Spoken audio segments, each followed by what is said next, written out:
ginagawa tayo o may gagawin tayong concert 602 602R plus.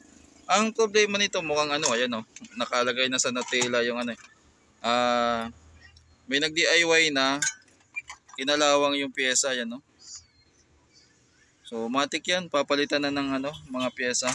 So may nasunog tapos dito. So nag-usap na kami ng may-ari. Kalasin ko na muna lahat tapos papalitan natin ng mga pyesang So itong mainboard muna, tiyanong ko kung okay naman yung harapan, okay naman daw. Di itong mainboard muna natin, kalasin natin. Linisan natin din saka natin tawag dito, palitan ng sira.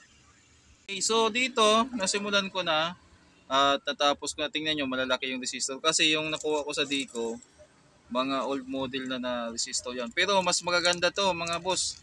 Tingnan nyo, hindi na mamagnet yung Kasi yung mga nakuha natin ngayon sa online, katulad nito, ito mga bago, dumidikit yan sa magnet yan. Yung mga bagong resistor ngayon. Ito kasi mga tanso pa yung paa nito. Kaya mas pinili ko talaga yan over sa mga ganito. Tapos doon naman tayo sa sa mga papalitan natin dito. May sunog dyan, kinalawang, ayan. Ubos yung mga transistor, pati ata doon, pati dito.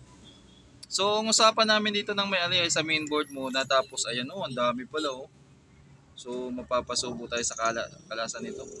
Dito muna, simulan ko dito kalasin tapos Ito naman, wala akong pamalit pero tinister ko, okay pa naman siya.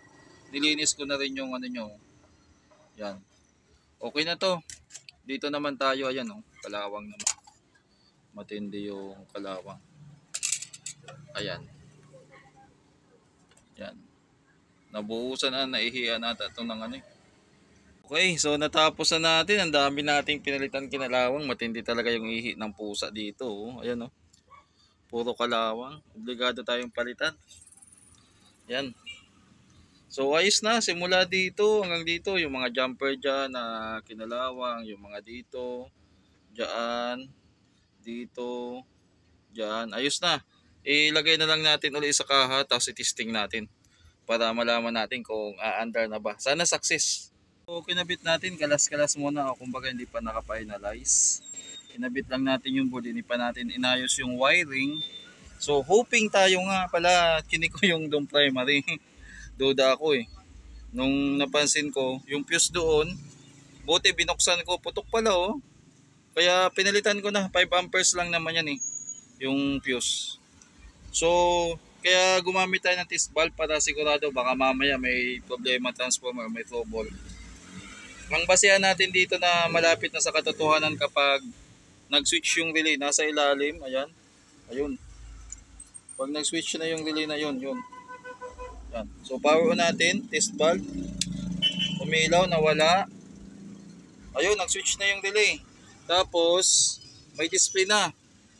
Ngayon, subukan nating lagyan ng speaker. So saglit lang.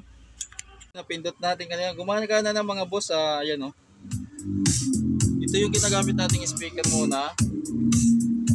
Lipat natin. Okay. Yung mga pitan. May tama. So may tama na yung mga pitan sa baba. Ipaalam ko yung sitwasyon sa may-ari. Pero tumutunog na. Ayan mga boss, bali nakapalit na ako ng potentiometer. So hindi ko napansin. Natabunan kasi.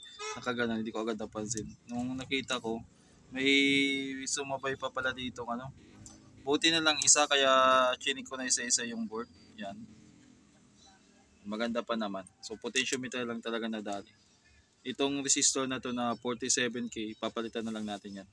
Yan mga boss, bali i-FM ko muna tinisting. Ayan, okay na.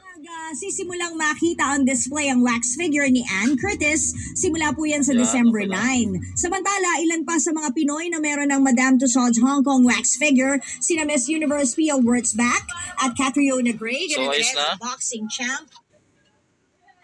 Ang bongga, hindi ba? Grabe. So, which is the wax, which is Ann? Yung nakaputi, yun yung wax. So, ayos na rin yung mic. So mga boss, hanggang dito na lang yung vlog natin sa Concert AB 602R Plus.